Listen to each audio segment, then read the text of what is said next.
Estamos começando mais um dia de aulas desta tarde, aqui no nosso programa Vem Aprender. Agora vai começar a programação do segundo e do terceiro ano do ensino fundamental. Logo em seguida, será a vez do primeiro ano do ensino fundamental e da educação infantil, coladinhos um no outro. Muitos alunos estão mandando para nós as atividades que estão realizando. Olha só algumas delas enviadas pelo nosso número 9165-8345. 9165-8345.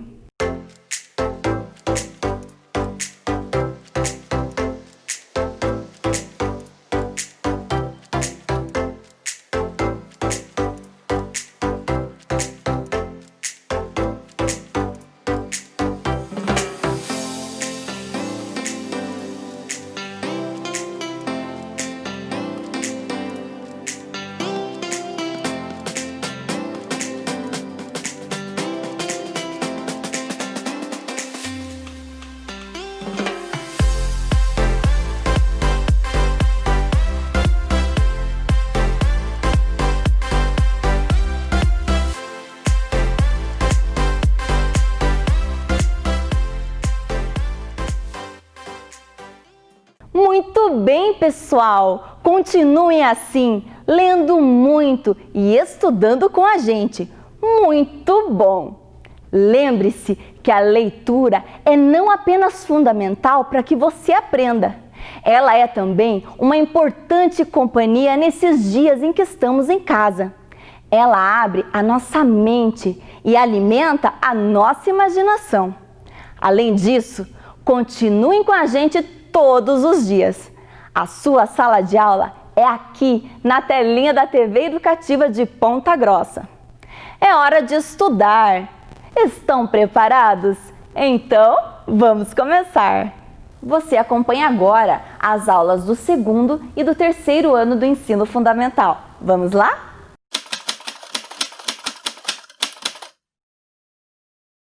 Olá, pessoal! Sejam bem-vindos à nossa festança! Eu sou a professora Lorena e estou participando junto com as professoras Larissa, Cida, Thalita e Patrícia, lá da Escola Maria Antônia. Vamos juntos participar da nossa festa? Muito bem! Para isso, já vai pegando o seu caderno e lápis, já vai abrindo o seu caderno e vamos registrar a data de hoje. Vamos lá?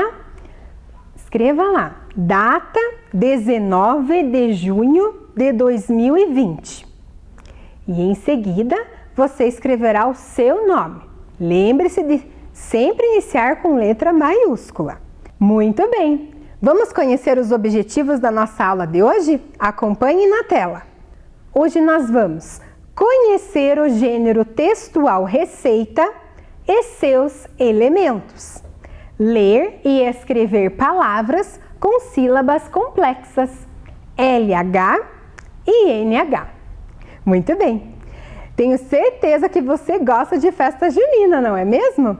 Vamos agora apreciar uma história de uma menina que ama comida junina. Vamos lá? Acompanhem na televisão.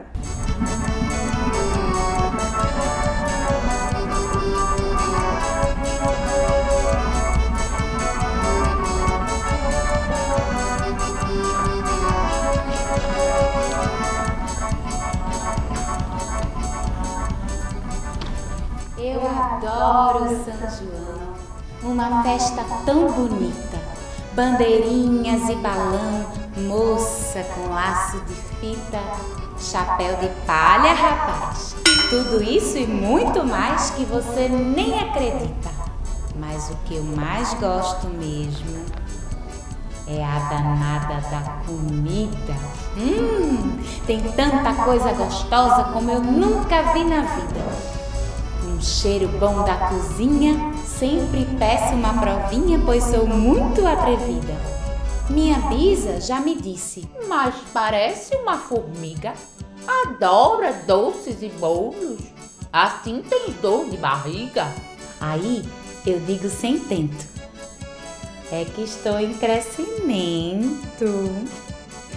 Ou será que é lombriga? Tem bolo, pé de moleque.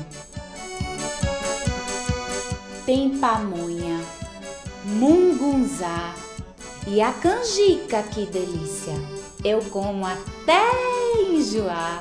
No intervalo da quadrilha, para recarregar a pilha, vou correndo me fartar. Tem bolo de macaxeira, mandioca e fubá. O bolo Souza Leão, paçoca pra completar. De milho também tem broa e é tanta comida boa que não dá nem pra contar. Milho assado na fogueira ou cozido na panela, com manteiga de garrafa lambuzado na tigela. Viva, viva o São João, viva o milho, a plantação e a roça toda amarela.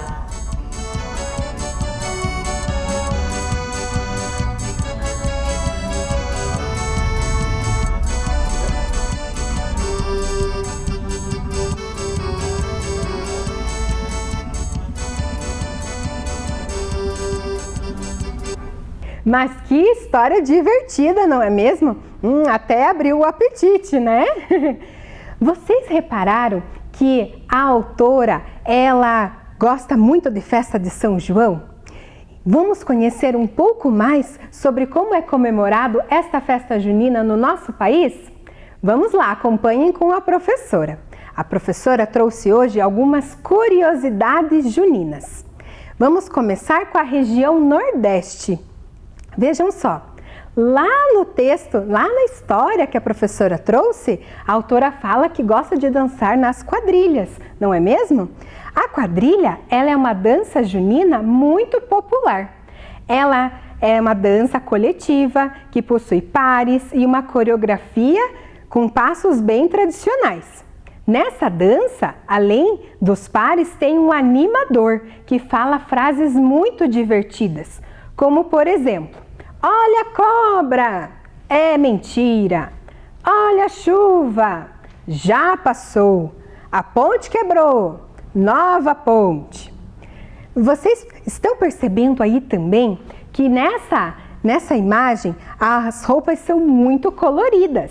A roupa, ela é tipicamente caipira. Vejam só. Os homens também costumam se vestir com camisa xadrez, usar chapéus de palha e por vezes até desenhar bigodes. Nessa dança também aparecem dois personagens importantes, que é a noiva e o noivo. Vamos escutar um pouco essa música?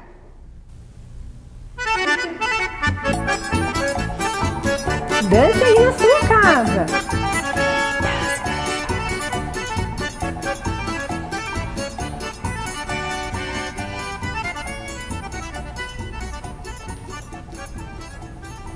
Muito bem! E nessas danças também, na festa de São João, tem o costume de acender fogueiras. Legal, não é? Vamos agora continuar viajando pelo nosso Brasil. Vamos conhecer agora as curiosidades da região norte. Acompanhem aí! Na região norte, nessa época do ano da festa junina, tem um festival que se chama Parintins. O Festival de Parintins é uma festa popular que acontece no último fim de semana de junho na cidade de Parintins, lá no estado do Amazonas.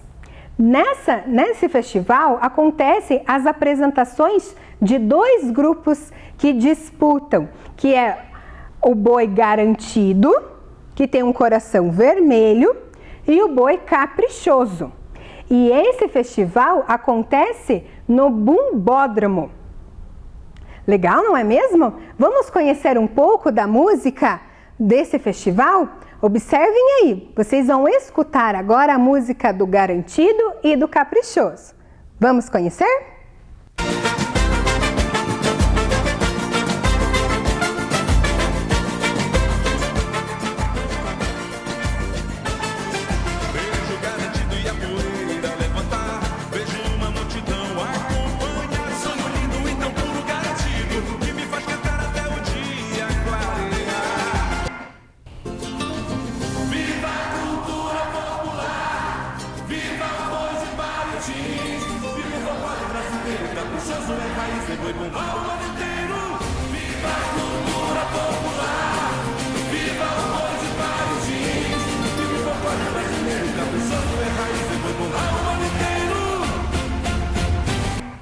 Muito bem, e na região norte também, nas festas juninas é comemorado com a dança chamada carimbó. Você já ouviu falar?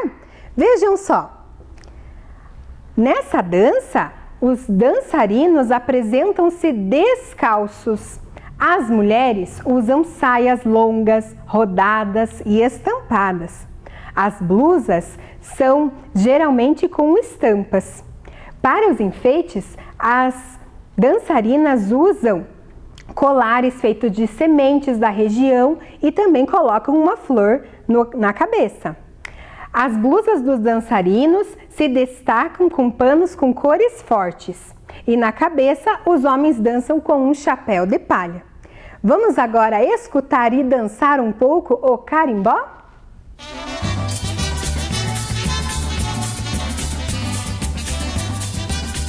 Dá para dançar, gente.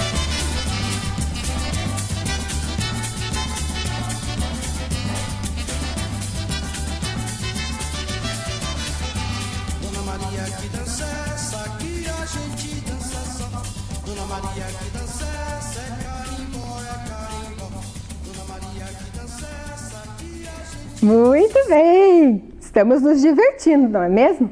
Vamos conhecer mais um pouco do nosso Brasil. Veja como é comemorada a festa junina na região centro-oeste. Veja só, lá é comemorado com uma dança chamada catira. Essa dança, ela é marcada pela batida dos pés e mãos dos dançarinos. A dança é composta por 10 pessoas e uma dupla de violeiros que tocam e cantam bastante. Ela é uma dança típica do interior do Brasil, principalmente lá no Mato Grosso, em Goiás e Mato Grosso do Sul. Vamos escutar um pouco dessa música?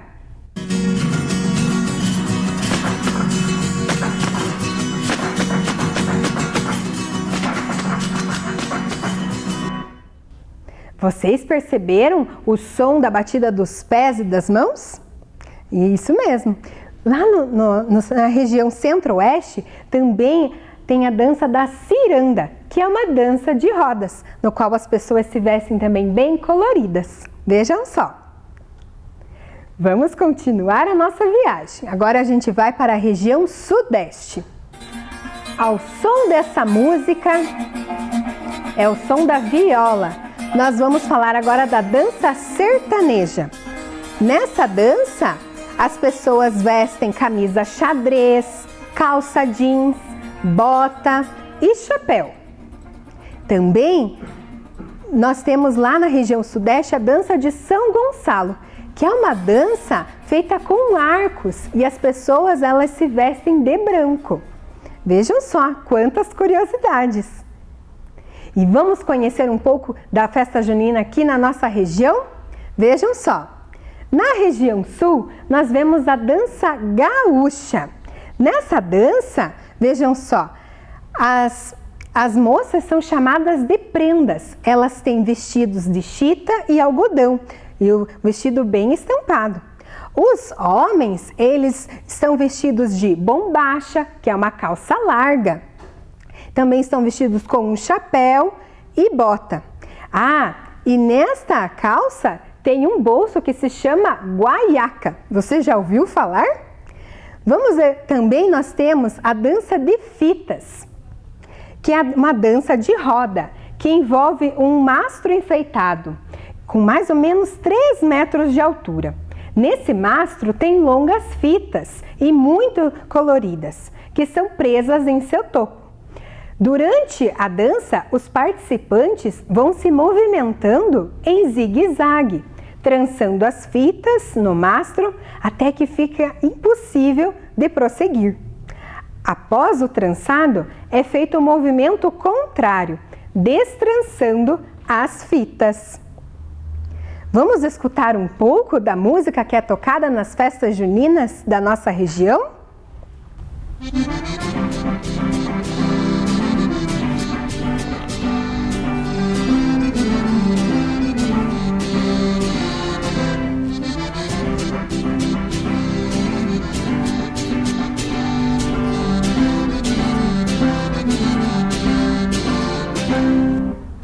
Muito bem! Vamos agora relembrar quais foram as comidas que apareceram na nossa história? Vejam só, algumas comidas típicas. Na história apareceu a pamonha, o mungunzá. Também aqui na nossa região é conhecido como canjica, mas lá no Nordeste é chamado de mungunzá, que é um doce feito de grãos de milho. Ah, nós temos aqui um bolo chamado Souza Leão. Você já ouviu falar deste bolo? Ele é um doce típico pernambucano. Ele foi criado pela senhora Rita de Cássia Souza Leão Bezerra Cavalcante, uma esposa de um coronel lá de Pernambuco. Este bolo, ele é muito cremoso e tem a consistência de um pudim. Deve ser muito saboroso. Nós também vimos na história o milho assado e o bolo de macaxeira, mandioca e aipim. A mandioca ela é conhecida por estes nomes. Nós podemos encontrar como macaxeira na região Nordeste, mandioca, como nós conhecemos aqui na nossa região, e também aipim. Vamos agora ver quais comidas também nós temos na festa junina? Vejam só na nossa mesa da nossa festa. Quanta comida boa! Vejam só, nós também encontramos na festa junina pipoca, paçoca, que é um doce feito de amendoim. Que delícia! Nós encontramos também pé de moleque, pé de moça, amendoim crocante, doce de abóbora. Quanta comida boa! E vejam só, aqui nós também temos um bolo de milho. Deve estar muito saboroso, não é mesmo? Quantas comidas! Vamos descobrir como se faz uma receita de bolo de milho? Vocês me ajudam? Vejam aí na tela como que nós fazemos essa receita. Vamos ler juntos? Vejam só. O bolo de milho. Para fazer um bolo, é necessário separar alguns ingredientes. Vamos ver quais são? 3 ovos, 1 xícara de leite, 1 xícara de óleo, meia xícara de açúcar, 1 xícara de farinha de trigo, 1 lata de milho e 1 colher de fermento. Agora, nós vamos descobrir o modo de fazer, o passo a passo dessa receita. Vejam só. Primeiro, nós devemos colocar os ovos, o milho e o leite no liquidificador. Em seguida, nós vamos bater bem os ingredientes. Acrescentar 1 colher de fermento e untar a forma. Você já ouviu falar essa palavra untar? Sabe o que ela significa? Untar significa despejar um pouco de gordura na forma, para que não grude o nosso bolo. Depois de untarmos a forma, nós vamos despejar o bolo nesta forma e colocar no forno pré-aquecido a 180 graus por 40 minutos.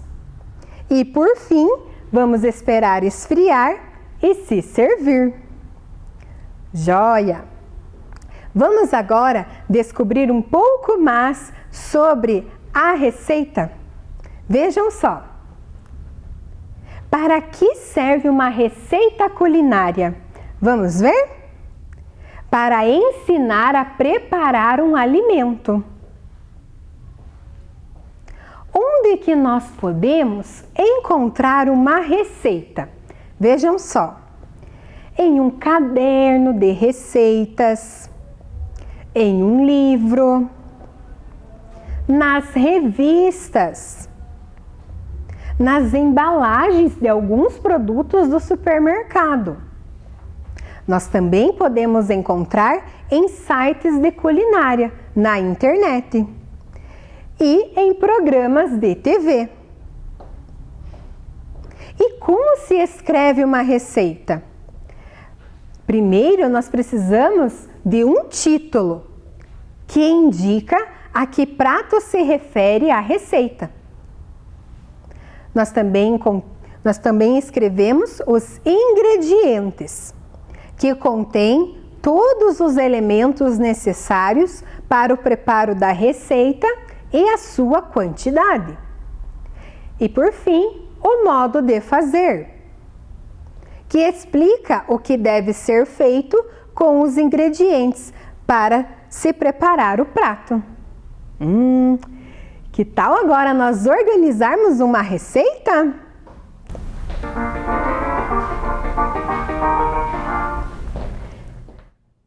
Para ajudar a professora a organizar a receita, eu vou convidar novamente a professora Patrícia. Olá, professora Lorena, tudo bem? Tudo bem, e você? Olá, crianças! Que festa linda, professora Lorena! Parabéns! Obrigada, é a nossa festa, seja muito bem convidada. Muitas comidas deliciosas. Você me ajuda agora a preparar o nosso cartaz? Com certeza, bolo de milho é muito bom, né? Eu gosto. Vamos lá?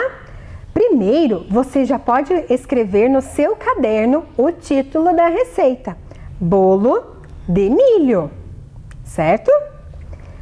Em seguida, nós podemos pular uma linha e escrever a palavra ingredientes. Joia!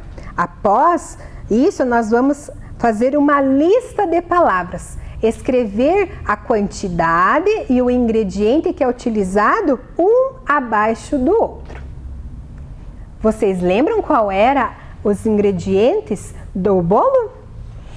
Os ingredientes são os produtos que nós usamos para fazer a receita. Isso isso mesmo, professora Lorena? Isso mesmo, está certa. Muito bem. Então, vamos lá. Aqui. Vamos colocar aqui embaixo. Vamos colar? Sim.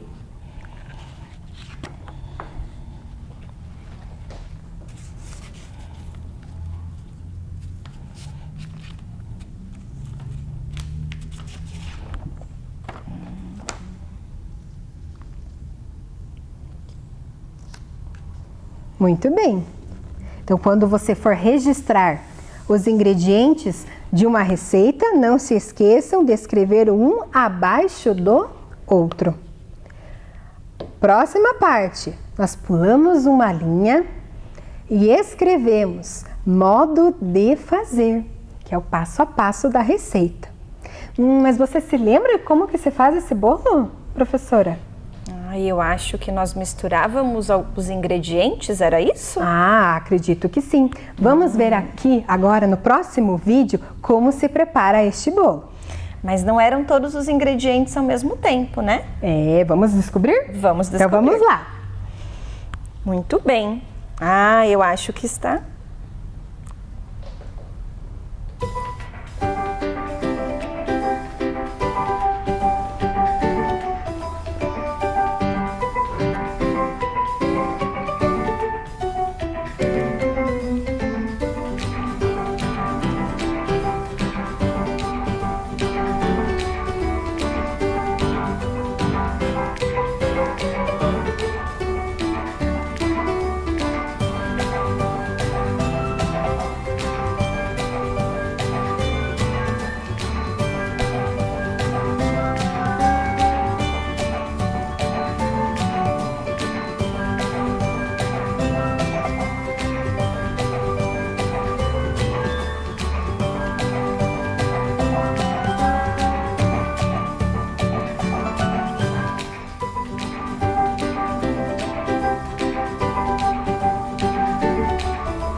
delícia! Sim! Vamos agora ajudar a professora a escrever o modo de fazer? O que será que foi feito por primeiro? Eu lembro que você colocou os ingredientes e depois ligou o liquidificador, certo? Isso mesmo. Então, por primeiro, nós vamos escrever.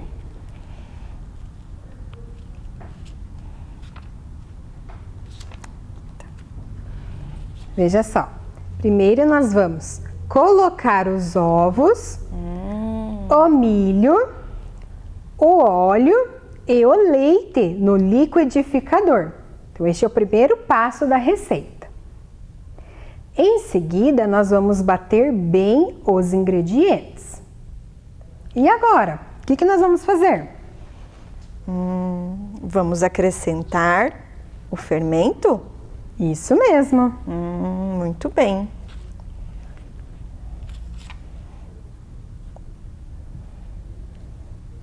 Colocamos todos os ingredientes, então, batemos bem e aí, por último, colocamos o fermento. E o fermento é utilizado para ajudar a crescer o bolo. Colocamos a farinha ali também, né? Sim, Todos os ingredientes. isso mesmo. E agora, será que o bolo já está pronto? Já podemos comer? Eu acho que não é verdade? Não. Não, senão a gente vai comer cru o bolo. Exatamente. Agora nós devemos untar a forma. Lembra que a professora falou? Untar é uma palavra diferente, né, professora Lorena? Isso mesmo. Lembra lá que a professora falou que untar é despejar um pouquinho de gordura, um óleo de cozinha ou uma margarina. Você coloca numa forma e em seguida despeja um pouquinho de farinha de trigo para não grudar o alimento ali, não grudar o bolo. Muito bem. E eu vi que depois na sua receita você colocou ainda um pouquinho de farinha, né? Isso mesmo. Ah, muito legal. Então vamos lá. Próximo passo, untar a nossa forma. Lembrando que se você for fazer esse bolo na sua casa, você precisa da ajuda de um adulto, né, professora? Bem lembrado, professora. Muito bem. Sempre que nós formos mexer com o forno, com alguns objetos que podem nos machucar, nós precisamos da ajuda de um adulto. Isso mesmo. O próximo passo, agora sim a gente vai levar o nosso bolo para o forno. Isso mesmo. Para isso nós vamos despejar o bolo na forma que nós untamos e em seguida nós vamos colocar no forno. E esse forno precisa já estar aquecido, né? Isso mesmo. Então ele vai ter uma temperatura.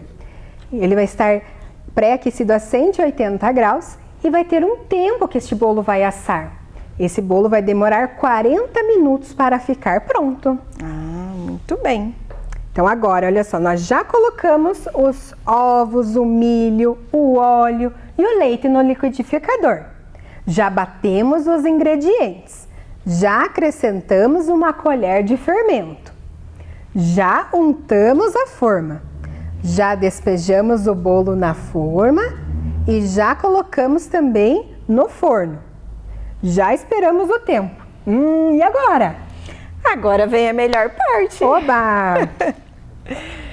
Esperar o bolo esfriar e se servir. Que delícia! Muito bem. Vocês perceberam? Só, então vamos relembrar. Para escrever uma receita é necessário o título, Sim. que é o bolo de milho. Em seguida, nós colocamos Os ingredientes. E as quantidades, né, professora Isso. Lorena? Repare que não é só especificar Não era só o um ingrediente, ovo. Isso, né? não era só um ovo, eram 3 Tem a ovos. quantidade, isso mesmo. Isso mesmo. E reparem bem, olha só. 3 ovos, uma xícara de leite. A xícara que nós vamos usar como uma medida. Uma xícara de óleo e meia xícara de açúcar. Meia xícara de açúcar, aqui vai estar representado como a metade. Você vai encher a metade da sua xícara com o açúcar. Certo? Muito bem. Muito obrigada, professora, pela sua participação. Logo, logo eu já lhe encontro, combinado? Ok. Para nós jogarmos. Até mais, crianças. Joia! Vamos ver lá. Vocês perceberam que o nosso bolo é do que mesmo? É um bolo de milho. E como será que nós escrevemos a palavra milho? milho. E tem uma sílaba especial, que é o LH.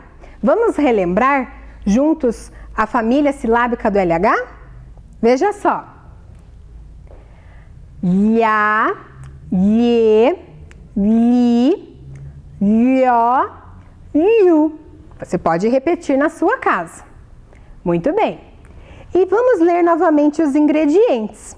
Nós encontramos também uma xícara de farinha de trigo. E farinha nós escrevemos com uma sílaba especial que nós já vimos na aula anterior, que é a sílaba do NH. Vamos relembrar? Acompanhem aí. Nha, nhe, ni, nhó, nhu. Muito bem.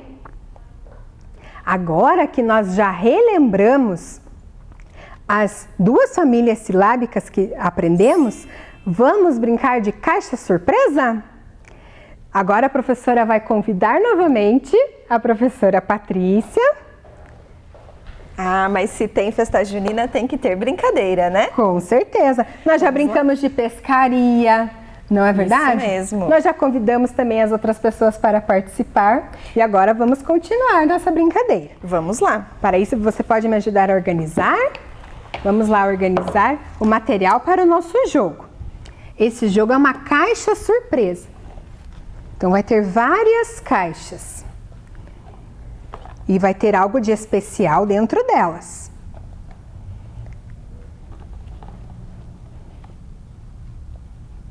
Muito bem. O que será que tem dentro dessas caixas? Vamos descobrir. Estou super curiosa. Para nós jogarmos então, professora, nós vamos lançar o dado e este dado vai ter um número e este número é o número sorteado da caixa. Ah, legal. Aí nós vamos pegar a caixa e vai ter uma imagem e uma palavra dentro dela. Vamos fazer a primeira rodada para o pessoal de casa descobrir como que você faz? Vamos lá. Então, pode começar, professora. Eu vou jogar o dado 1. Então, vamos lá. Vou abrir a caixa de número 1, né? O que será que tem nessa caixa? Vou abrir a caixinha aqui de número 1 e vamos ver o que tem dentro dela. Uau, olha só. É o pinhão. Que delícia! E agora, vamos descobrir como é que escreve a palavrinha pinhão? A professora Lorena já explicou as sílabas do NH, certo? Então vamos lá, a palavrinha pinhão está toda embaralhada. Vamos escrever corretamente? Pinhão. A primeira sílaba é pi, né? Vamos achar o P e juntar ele com o I. Pi, muito bem. Nhão, que sílaba comprida, professora Lorena. Verdade. Olha só, tem 4 letras.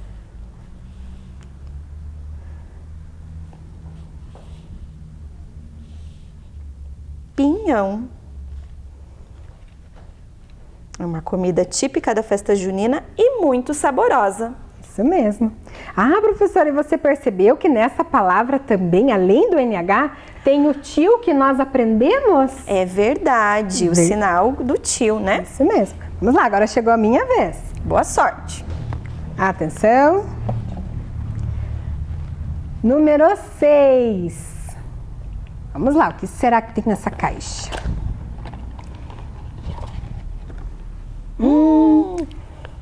Você conhece? É a ervilha. A ervilha vai no cachorro quente da festa junina. Isso mesmo. Fica mais saboroso o cachorro quente com a ervilha, não é mesmo? Vamos ajudar agora a professora a escrever a palavra ervilha. Vai estar embaralhada as letras.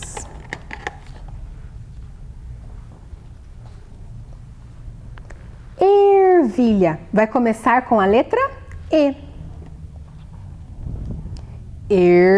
Tem esse sonzinho aqui do R. vi, que são as letras V com o I, e o LHA. Ervilha. Muito bem.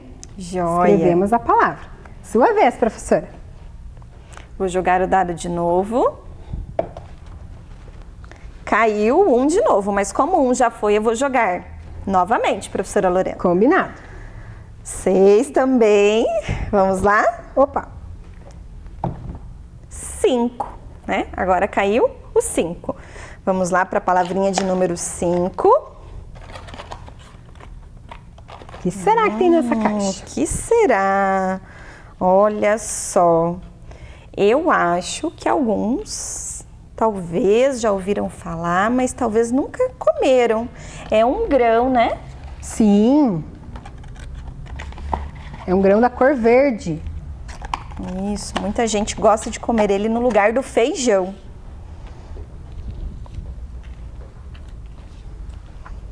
Vamos lá, desembaralhar. Ah, é a lentilha. Quem aí em casa já comeu lentilha? Vamos organizar a palavrinha. Lentilha. Começa com a sílaba len, né? Lenti. Opa. Lentilha. Nosso espaço ficou meio pequeno aqui, mas vamos organizar. Lentilha, né? Olha presente aqui também o LH. Lentilha. Muito bem. Vamos para a próxima. Número 2. Vamos ver o que será que tem nessa caixa.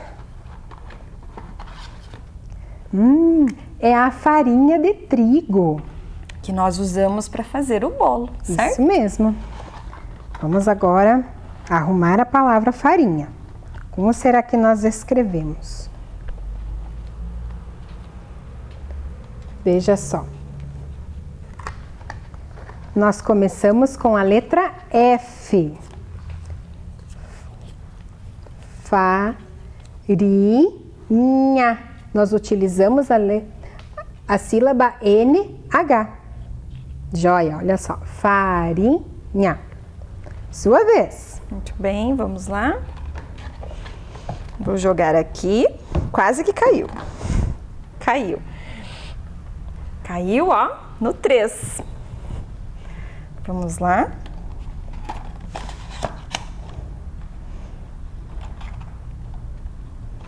Olha, que delícia, hein? É outra comida muito saborosa. Aqui nós vamos ter o sonho. Como será que eu escrevo a palavra sonho? Vamos lá. Desembaralhar as letrinhas e escrever corretamente. So, né? É o som da letra S. S-O, so. Sonho. Vamos usar também novamente o NH. Sonho. É um doce, né? Um pão doce muito delicioso. Sonho. Muito bem. E por fim, faltou a caixa número 4. Vamos ver lá o que será que tem nessa caixa.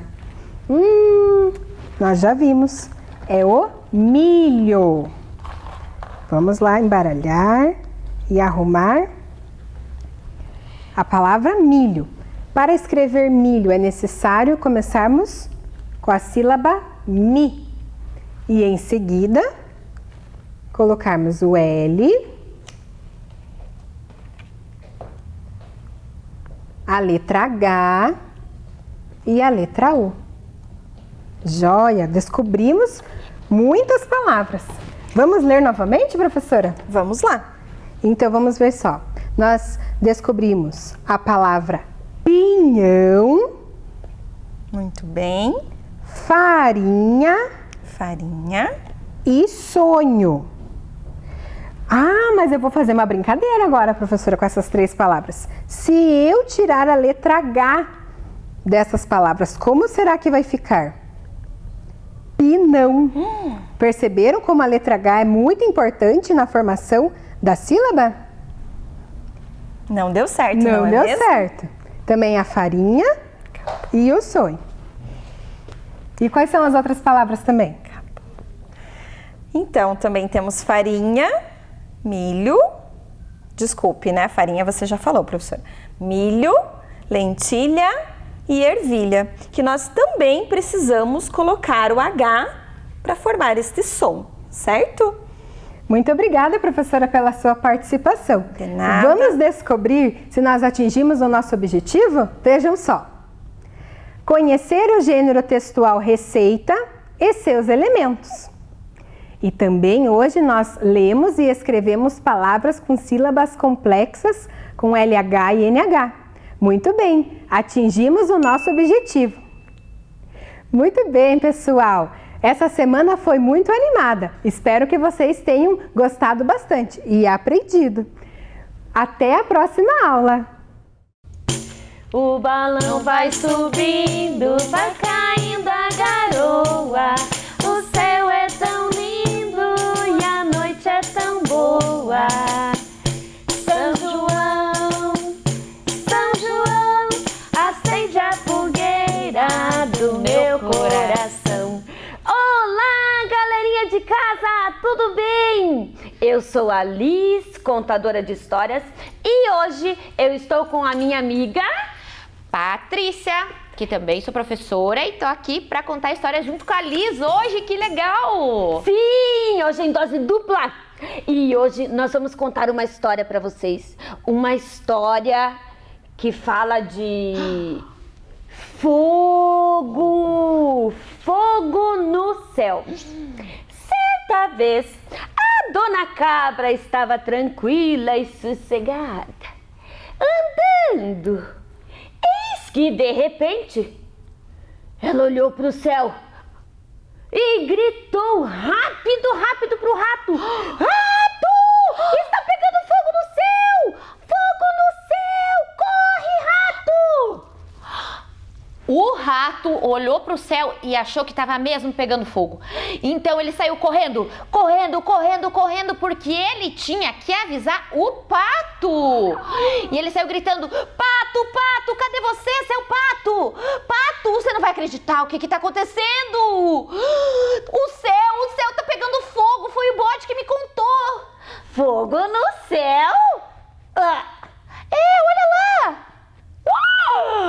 O céu está pegando fogo! O pato começou a correr de um lado para o outro. O céu está pegando fogo! Foi aí que ele olhou para o galo e disse: Galo! O céu está pegando fogo! Meu Deus, o céu está pegando fogo. Eu acho que o céu não está pegando fogo. Deixe-me ver. E agora o céu está pegando fogo. Eu tenho que avisar. Oh, meu Deus, eu tenho que avisar a coruja, minha amiga. Coruja, o céu está pegando fogo. E agora? Cocorocó! A coruja, muito esperta, olhou para o céu e disse para todos os animais, incluindo o seu amigo bode: não é fogo no céu, é um balão de São João e ele está pegando fogo, nós temos que fazer alguma coisa. E agora? O que nós vamos fazer, bode? Por favor, bode, ajude! O bode calmamente foi até a floresta, pisou no fogo e apagou todo o fogo que tinha caído do céu. E foi aí que ele chamou todos os animais e resolveram então fazer uma festa com o balão para o nosso querido São João. E foi assim que os animais amanheceram cantando e dançando ao som da música de São João. O balão vai subindo, vai caindo a garoa. O céu é tão lindo e a noite é tão boa. São João, acende a fogueira do meu coração. E pirilim pim pim, história da contadora Liz e da contadora Pati chegou ao fim.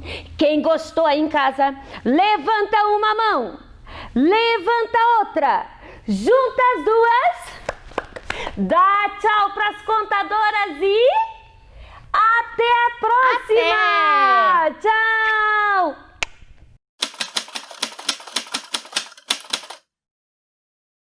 Olá famílias, olá crianças, tudo bem com vocês? Espero que sim. Eu sou a professora Carla, professora lá na Escola José Hoffmann, e hoje vou estar trabalhando com vocês um assunto sobre o espaço urbano e o espaço rural, que está relacionado aos avanços tecnológicos no campo. Vamos agora ver o objetivo da aula em si, né? Perceber as mudanças e os avanços tecnológicos ao longo do tempo nas atividades do campo. Então, nossa aula vai estar voltada para saber como que hoje a produção agrícola e pecuária se desenvolve ao longo do tempo. Mas antes de chegarmos lá, eu preciso que vocês observem essa imagem. Como vocês podem perceber, é uma imagem que trata mais da parte urbana, né? Então a gente vê bastante modificada pelo homem, com muitas construções, prédios, casas, mas lá ao fundo, na parte superior da imagem, a gente percebe uma descontinuidade desse espaço urbano. Por quê? Porque ali começa o espaço rural. Vamos para uma outra imagem? Nessa imagem é o contrário. No primeiro plano da imagem, a gente percebe mais uma imagem natural, pouco modificada, e lá ao fundo, o espaço urbano. Por que analisar essas imagens dessa forma? Para nós entendermos que esses dois espaços, eles interrelacionam. Um depende do outro, um complementa o outro. Eu não posso falar do espaço rural e esquecer do espaço urbano, ou do espaço urbano e esquecer do espaço rural, porque ambos dependem um do outro.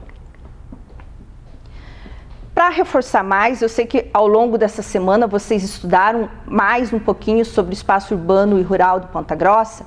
Vamos analisar esse mapinha que vocês já sabem, já conhecem muito bem. Estão percebendo que ele está mostrando o espaço territorial do município de Ponta Grossa, que está dividido na sede urbana, que é essa parte branca, como vocês podem perceber. A sede urbana também é chamada de espaço urbano e também de cidade. E as demais partes vão compor os distritos rurais do nosso município, né? Como Periquitos, Uvaia, Guaragi, Itaiacoca.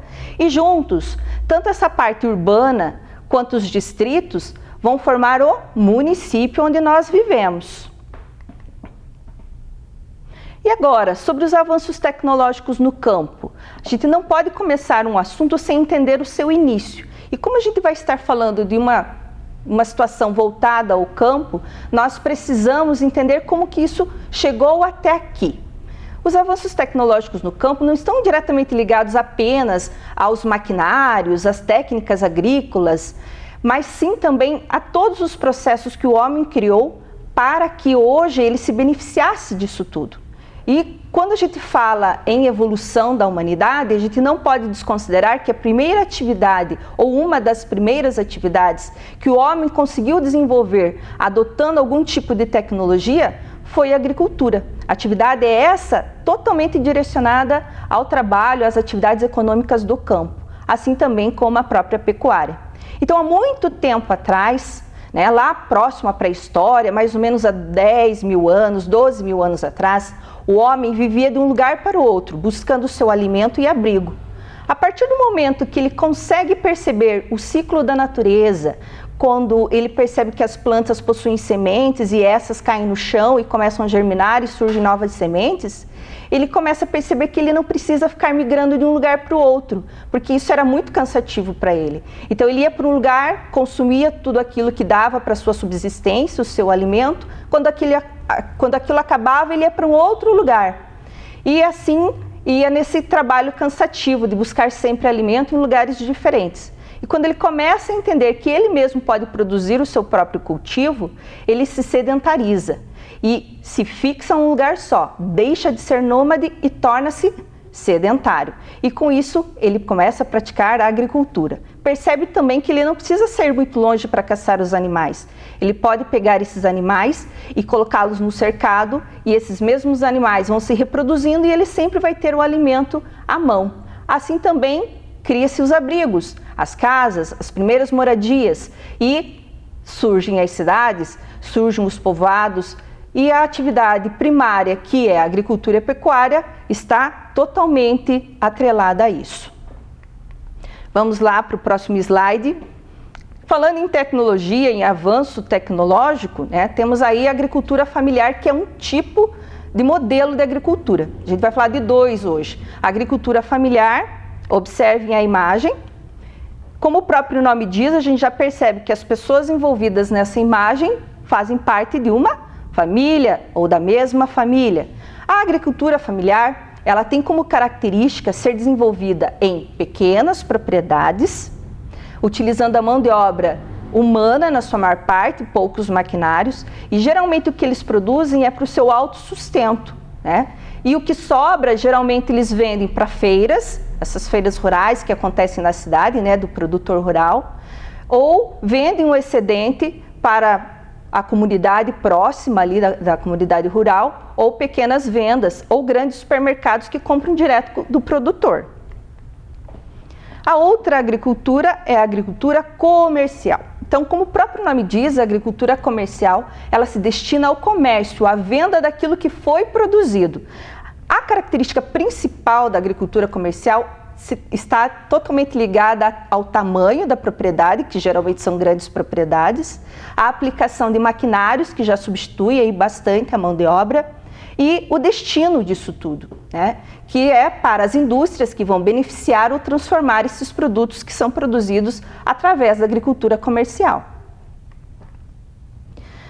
As principais diferenças entre agricultura familiar e comercial. Agora é o momento para que vocês peguem o caderno e anotem essas diferenças. Então, começando pela agricultura familiar. Qual que é uma característica que diferencia da agricultura comercial? A mão de obra humana, né? Então geralmente são as famílias, os produtores que trabalham direto na lavoura. Geralmente é realizada em pequenas propriedades e é destinada para o seu próprio consumo. Já na agricultura comercial, nós temos o uso de maquinários, que acaba substituindo em boa parte a mão de obra humana, as grandes propriedades, porque precisa de uma grande extensão de terras para realmente produzir e atender as demandas da sociedade em relação ao consumo, e o comércio com as empresas, com as indústrias, né? Então é uma produção destinada a isso. Assim como a agricultura tem modelos, tem formas, a pecuária também tem. Então nós temos a pecuária extensiva, que se destina a criar animais em grandes propriedades, soltos no pasto. E temos também a pecuária intensiva, que se destina a criar animais em confinamento, em lugares fechados, como aviários, galpões, estábulos, como essas imagens que vocês estão vendo aqui, né? As principais diferenças entre a pecuária intensiva e a extensiva. Na pecuária intensiva, a gente já viu que ela utiliza pequenas propriedades, até porque não precisa de muito espaço, uma vez que aviários, estábulos, galpões, eles não ocupam tanto espaço assim. E os animais são criados em confinamento. Já na pecuária extensiva, como o próprio nome já diz, extenso, grande, vasto, precisa de uma grande área para isso, grandes propriedades, e para a pastagem, né? Então, geralmente o gado solto no pasto, ele se alimenta do vegetal que está ali. Já no confinamento, ele se alimenta de rações. Vocês sabiam que gado não se destina apenas à carne de gado que a gente acha que é de boi? Gado é todo o rebanho destinado para criação e comercialização. Agora a gente vai saber que tipo de gado faz parte desses nomes. O gado bovino, o que vocês acham? Que animal que é criado no gado bovino? Isso mesmo, bois e vacas. Essa criação, ela se destina para quê? Para o consumo da carne, do couro, do leite. O gado equino. O que será que seria o gado equino? A criação de cavalos, porque aqui no Brasil é destinado para montarias, esportes. O gado ovino. O gado ovino é a criação de ovelhas e carneiros, da onde se retira a lã, né, e a carne. O gado caprino, da onde se retira a carne, né, do bode e o leite da cabra. É uma das atividades pecuárias muito comuns nas regiões mais quentes, na região Nordeste principalmente. O gado suíno. O gado suíno é a criação de porcos, isso mesmo. Do porco a gente obtém a carne e os seus derivados, né, como o bacon, a linguiça, o presunto. E as aves? As aves também são um tipo de criação da pecuária, gado de aves de bico, né? E as aves, elas se destinam para quê? Elas se destinam para o consumo da carne e o consumo dos ovos, né? Então, é uma atividade pecuária também bastante consumida por nós brasileiros. Vamos relembrar então quais são os tipos de gado? O gado bovino, que se refere a bois e vacas. O gado equino, cavalos. O gado ovino, ovelhas e carneiros. O gado caprino, cabras e bodes. Gado suíno, porcos. E as aves, que correspondem a galinhas, patos, gansos, avestruz, frango. Então vocês podem ir anotando essas informações para fazer parte aí do conteúdo que vocês terão que ter no caderno de vocês. E se não deu tempo de anotar tudo, não se preocupe, porque essa aula fica disponível na página da nossa prefeitura. Os avanços tecnológicos do campo de uma forma direcionada à comunicação e aos transportes. Ela não se difere muito do que temos como comunicação e transportes na cidade, mas tem as suas particularidades. Então, os avanços tecnológicos do campo, a comunicação e o transporte, eles servem como uma forma de permitir essas interações entre o rural e o urbano, interligando os setores da economia, como vocês podem perceber aqui nesse texto. Temos aí uma imagem, né, de um meio de transporte tipicamente rural, que são as carroças movidas a animais, pode ser cavalos ou bois. E temos uma outra imagem aqui de uma senhora com uma lamparina na mão, onde parece não ter luz na sua residência.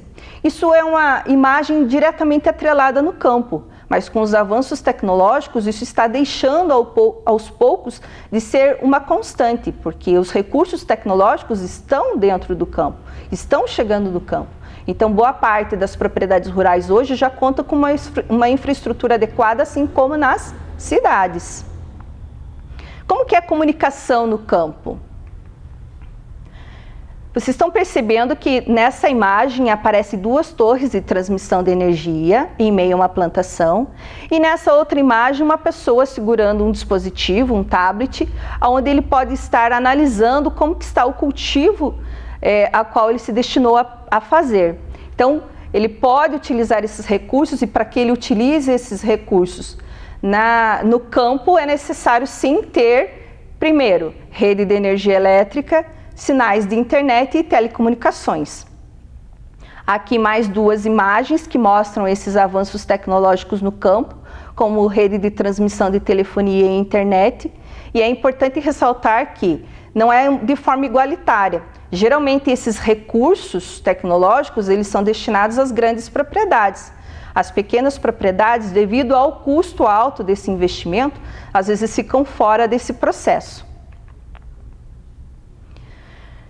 E para deixar assim mais acessível, mais integrado com o meio urbano, muitas das redes de TV, elas promovem programas específicos para tratar dos assuntos que são relacionados ao meio rural, ao campo, né? Então nós temos emissoras que trazem programações específicas para tratar, por exemplo, da economia do agronegócio, né? Quanto custa a safra, quanto custa a arroba do boi, quais são as novas tecnologias integradas no campo, como também tem programas de entretenimento que trazem músicas e também culinárias típicas do meio rural. E o transporte? Será que o transporte diferencia muito? Como eu já havia falado, não. Só que existem meios de transportes que são específicos para serem utilizados no campo, né? Aqui a gente está vendo duas imagens que tratam do transporte coletivo rural. Só que é diferente do urbano, porque o transporte coletivo rural ele se destina geralmente a transportar estudantes, né? Porque as escolas são longe, as propriedades também são longe uma das outras, então às vezes eles precisam se deslocar a quilômetros e demora muito tempo para isso, então precisa de um transporte e é fornecido esse transporte rural. Ali estão duas meninas aguardando na estrada, né, a passagem do ônibus, e a outra um ônibus que foi levar as crianças para a Escola Maria Eulina numa visita que a secretária fez a essa escola que fica lá no distrito de Itaiacoca, na região de Biscaia. Um beijo para todos lá da Escola Maria Eulina. Agora, nós temos aí mais uma imagem de transporte tipicamente rural, como a gente já tinha visto, né, nos slides, uma carroça sendo puxada ali por bois, nesse caso. Uma caminhonete, que também é sinônimo e corresponde a um transporte também muito utilizado no meio rural, mas também tem no meio urbano, porque ela é preparada para terrenos, né, estradas, através das trações que tem nas rodas, né? E um caminhão, esse caminhão especificamente, ele é destinado para transportar o leite que é produzido nas leiterias e levado às cidades para o beneficiamento nas indústrias que tratam desse produto, né? Aqui nós temos um caminhão sendo abastecido com grãos através de uma colheitadeira e o trator, que é um grande sinônimo, um grande símbolo aí do transporte rural.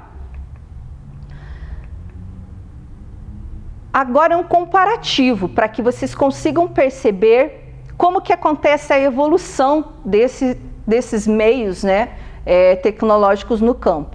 Então, antigamente se tinha o arado puxado a boi, utilizando a força humana também. E hoje ele já é substituído, e claro, nas grandes propriedades, pelos arados a motor, né? Os maquinários, que conseguem arar a terra para o plantio em grandes extensões. Já imaginou usando um boi, um arado pequeno desse numa grande propriedade? Ia demorar muito tempo, né, para conseguir fazer o processo produtivo da lavoura. Aqui nós vemos nessa primeira imagem pessoas colhendo café, estão utilizando a mão de obra humana para a colheita do café, e aqui um outro maquinário que também faz a mesma colheita. Então ele acaba substituindo muito a mão de obra das pessoas que trabalham no campo, mas dão mais agilidade na colheita, na produção, por conta da demanda do consumo da sociedade como um todo. Nesse outro slide, nós podemos perceber uma pessoa pulverizando a plantação, né? O que é pulverizar? Né? É lançar alguns tipos de inseticidas, pesticidas, herbicidas, que acabam retirando da plantação, protegendo a plantação em si de insetos, de ervas daninhas, de pragas. E aqui, nessa outra imagem, o mesmo processo, só que realizado por drones, isso mesmo. O drone que a gente associa geralmente a fazer imagens, ele também serve para ser pulverizador. Pulverizador, isso é uma evolução, né? Sai da pulverização manual, que acaba usando tratores, que também tem pulverizadoras, que acabam usando aviões, que também tem pulverizadores, mas o drone em si, ele tem uma precisão, porque ele não lança o veneno muito longe, muito distante da lavoura, e também não tem o contato humano para isso, que é tudo via remoto, via controle remoto, né? E não acaba prejudicando a saúde das pessoas que também fazem esse processo. A relação entre o campo e a cidade. Então, como nós vimos, não existe uma separação desses dois espaços geográficos em relação à economia, né? Um vai abastecendo os setores do outro. Então, geralmente no campo nós temos o setor primário da agricultura e da pecuária e do extrativismo, e nas cidades a industrialização, o comércio, a prestação de serviços. E ambos estão atrelados um ao outro diante disso. Então, nós temos ali ao centro a cidade em si, né? E os produtos industriais e serviços que são destinados para o campo.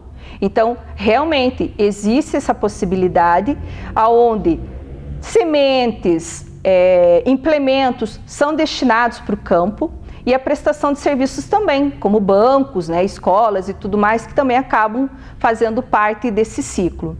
Produtos agrícolas que vêm do campo para as cidades, né, para ser beneficiado, transformado pelas indústrias. Os investimentos em tecnologia que vão da cidade para o campo, né, com a criação de novas técnicas, maquinários. E isso também pode promover uma inversão, né, que é o êxodo rural. Então, muitas pessoas do campo acabam, diante de uma necessidade, deixando suas atividades rurais e buscando outras condições na cidade. Mas também pode acontecer o inverso. Muitas pessoas querem sair da agitação das cidades e irem morar nas áreas rurais, no campo, que é muito mais tranquilo. Então, agora, para nós relembrarmos um pouquinho do assunto que nós conversamos agora há pouco, vamos fazer um joguinho e quero que vocês me ajudem. Vamos lá. Qual dessas figuras representa a zona rural? O que vocês acham que a gente deve escolher? Essa imagem onde aparece o edifício ou a imagem onde aparece o celeiro e o trator? O que vocês escolhem? A primeira ou a segunda imagem? A do celeiro e do trator, né? A gente viu que o trator é até um dos grandes símbolos das atividades do campo. Vamos ver se a gente acerta? Muito bem, é isso mesmo. Vamos continuar. Qual desses é um meio de transporte mais usado na zona rural? Já dei uma dica na pergunta anterior. Vocês acham que é o automóvel ou é o trator? E uma coisa bem interessante também. Eu falei para vocês que muitos dos meios de transporte e de comunicação, da mesma forma que acontecem no meio urbano, também acontece no meio rural, também acontece no campo. Porém, muitos dos maquinários agrícolas, eles não podem transitar livremente pelo espaço urbano, porque isso gera multa. São geralmente maquinários muito grandes e lentos que acabam atrapalhando o trânsito nas cidades. Então, maquinários agrícolas na cidade não pode. Vocês escolhem qual, gente? O trator ou o carro? O trator? Muito bem, vamos continuar? E agora? Qual das imagens representa a agricultura comercial? Vocês acham que é a imagem onde aparece os agricultores lidando direto no cultivo ou essa imagem onde tem um maquinário no meio da produção? Vocês escolhem a primeira, onde estão os agricultores? Vamos ver se é a resposta certa, então. E não era essa resposta. Vamos tentar novamente? Então, a gente sabe que essa imagem que nós escolhemos por primeiro é da agricultura familiar, onde emprega-se a mão de obra humana, onde se produz para o autossustento e o excedente que é vendido, geralmente é produzido em pequenas propriedades. Já a agricultura comercial, como o próprio nome diz, é a agricultura destinada à venda daquilo que é produzido no campo em larga escala, em grande quantidade. Agora sim, acertamos, viu? Vamos continuar? E dessas duas imagens, qual representa a criação de equinos? Lembram lá de quando a gente falou dos tipos de gado? Será que o gado equino corresponde aos frangos que aparecem naquela granja ou corresponde aos cavalos que estão aqui nessa outra imagem? Escolhem os dos cavalos, vamos ver se a gente acertou? Olha lá, acertamos, muito bem, prestaram atenção na aula. E agora, qual imagem representa a pecuária extensiva? Lembram lá do nome extensivo, de extenso, de grande? Qual dessas vai estar demonstrando o tipo de pecuária extensiva? A primeira imagem, onde os gados estão lá em confinamento, ou nessa outra imagem, onde os gados estão soltos? O que vocês escolhem? A do gado solto? Vamos lá então, ver se é essa mesmo. Muito bem, chegamos no fim do nosso jogo de perguntas e respostas. Parabéns para vocês que acertaram. Agora eu quero que vocês assistam esse vídeo, que é um vídeo que vai falar um pouco dessa interdependência entre o campo e a cidade, e ele vai servir para o próximo jogo que nós vamos estar jogando daqui a pouquinho. Então eu quero que vocês prestem bem atenção. De onde vem o leite? Da geladeira, Kika. Ninguém leva a sério as minhas perguntas. Eu levo, Kika. O leite vem da mãe. O quê? De onde é que vem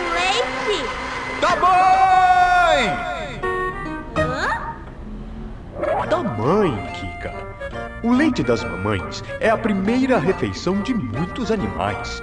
Por mamarem desde pequenos, eles são conhecidos como mamíferos. Então eu sou uma mamífera? Isso mesmo. Todas as mamães mamíferos fabricam o leite com a fórmula certa para alimentar seus bebezinhos. Quer dizer que o leite que o seu Tomás está pondo na minha vitamina foi tirado da minha própria mãezinha? Não, Kika. Os seres humanos são os únicos mamíferos que continuam a beber leite mesmo depois de desmamar.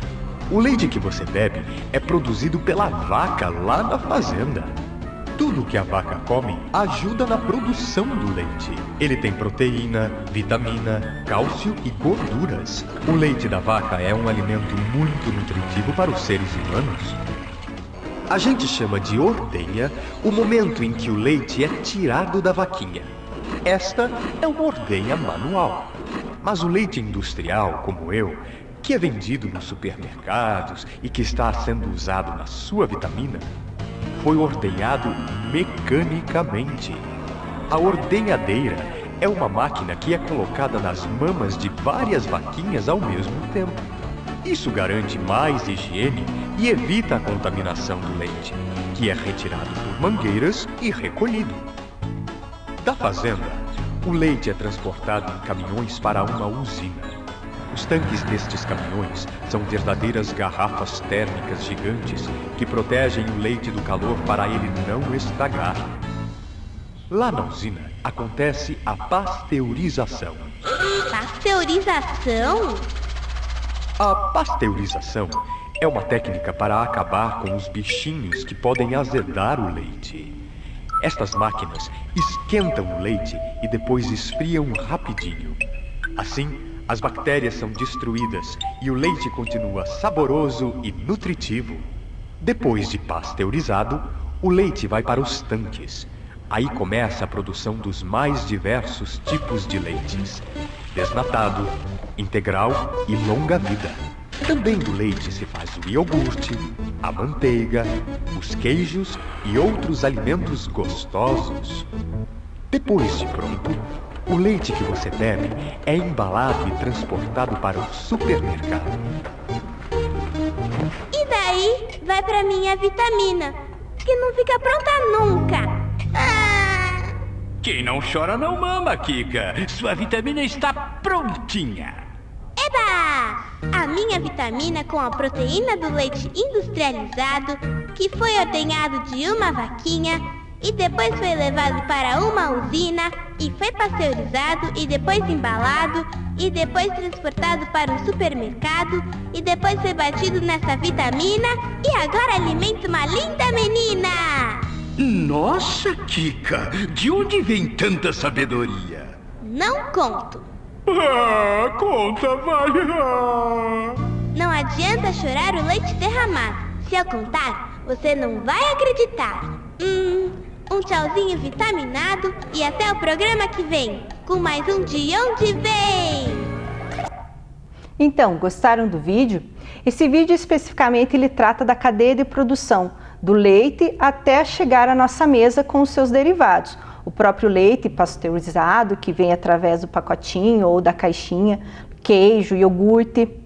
E agora eu vou pedir para que vocês observem bem a imagem que virá agora, que é um jogo da memória. Para isso vocês precisam memorizar a disposição dessas figuras, para que depois a gente possa levantar as cartinhas e formar os pares. Como que vai funcionar? Eu vou precisar saber qual é a origem daquele derivado ou qual é o produto de origem para aquele derivado. Vamos fazer um teste. Por exemplo, nós temos ali a vaquinha.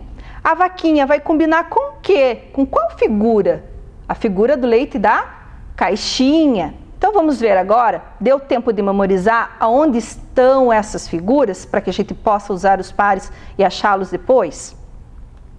Então vamos lá. Que número que vocês escolhem? Acredito que vocês escolheram o número 2. Isso, tá fácil, né? Porque foi a primeira dica que eu dei para vocês no início. E onde será que vai estar, então, a vaca que produz o leite? No 5? Isso mesmo. O número 5, acertamos. Então, já fizemos um par. Qual outro número que a gente vai escolher agora? O número 1. Vamos lá ver o que tem no número 1. No número 1 temos o tomate. O que será que dá para fazer com o tomate? Salada, né? Dá para fazer molho, dá para fazer molho de sanduíche através do ketchup. Onde que está o ketchup, será? No número 7? Vamos ver se está lá no número 7. Isso, acertamos e formamos mais um par, muito bem. Vamos fechar aqui e vamos seguir para o próximo número. Número 3, é isso que vocês querem? Vamos lá, abrir a cartinha do número 3. A pipoca. A pipoca. Vem da onde será? Vocês acham, sabem da onde que vem a pipoca? Escolhe o número 4. Vamos ver o que tem no número 4. No número 4 tem pão. Não combinam, não é um derivado, não é a origem de um alimento. Essa nós erramos, vamos ter que fechar de novo. Vamos fechar essas duas e vamos tentar encontrar um par. Que número vocês escolhem? O 6? Então vamos lá, abrir a cartinha 6. Na 6 eu tenho um trigo. O que dá para fazer com o trigo, será? Biscoito, pães? Onde será? Eu já acho que eu vi o pão dentro do nosso jogo. Vocês lembram que número que ele estava? Número 4, isso mesmo. Formamos mais um par, muito bem. Vamos fechar essa cartinha, porque tem que ficar amarelinho para mostrar que nós estamos ganhando. E ficou o número 3 e o número 8. Lembram lá que o número 3 tinha o balde de pipoca? E a pipoca deriva do quê? Do milho, isso mesmo. Vamos ver se tem um milho aqui no número 8? Ótimo, muito bem, conseguimos fechar o nosso jogo da memória. E agora temos mais 2 joguinhos, o jogo da forca. Alguém já brincou de jogo da forca? Então, para a gente descobrir a palavra que dá a resposta à pergunta, a gente tem que soletrar algumas letras para saber se essas letras existem e assim descobrir as palavras. Vamos lá para a primeira pergunta. Tipo de produção agrícola geralmente realizada para o próprio consumo e feita em pequenas propriedades rurais. O que será que é? Lembram lá que tinham 2 tipos de agricultura? Uma familiar e a outra comercial. Qual delas que vai ser destinada a essa pergunta? Qual que vai ser a resposta? Que letra vocês sugerem que a gente comece esse jogo? Letra A? Então, vamos ver se tem a letra A nesse jogo. Temos uma letra A aqui e temos uma outra letra A aqui. Bom, já é meio caminho andado, a gente já sabe que tem 2 letras A. Agora a gente só precisa saber quais são as letras para dar a resposta. Vocês acham que tem a letra T? Não tem a letra T. Vamos ficar espertos, criançada, para a gente não ser enforcado ali com o bonequinho. Letra C? Letra C também não tem. Vamos ver se a gente acerta agora. Será que tem a letra F? Eu acho que tem. Aí a gente já tem uma dica, já começa com Fá. Que outra letra que a gente pode colocar aqui? A letra I? Temos a letra I. Temos mais uma letra I. Agora tá ficando fácil, né? Qual é o nome desse tipo de produção agrícola que acontece geralmente para o próprio consumo e é feita em pequenas propriedades? É isso mesmo, eu ouvi vocês falarem em agricultura familiar? Muito bem, descobrimos a palavra antes mesmo de saber todas as letras. Olha aqui, agricultura familiar, parabéns! Vamos para a nossa próxima palavra do jogo da forca? Então agora, mais um. Nome da atividade rural responsável pela criação de animais. Qual palavra será que vai responder essa ou corresponder a esse questionamento, né? Que palavra vocês sugerem que a gente comece? Com a letra A? Será que tem a letra A? Temos uma letra A aqui e temos uma outra letra A aqui, muito bem. Que outra letra vocês sugerem? A letra E? Muito bem. Que outra letra? Ah, letra U, eu acho que tem também. Tá ficando fácil agora, gente.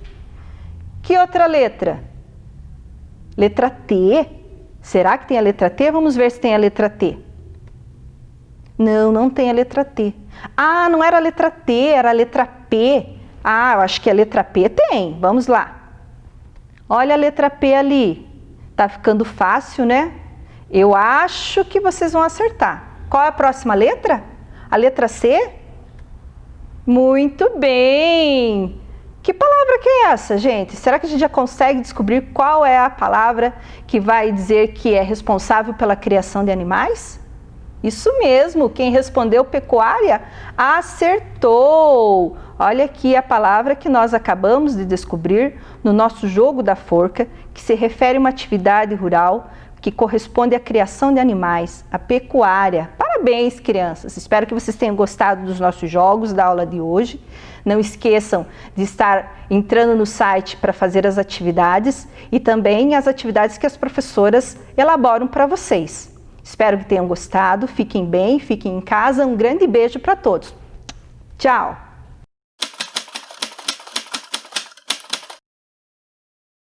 Olá, pessoal! Tudo bem com vocês?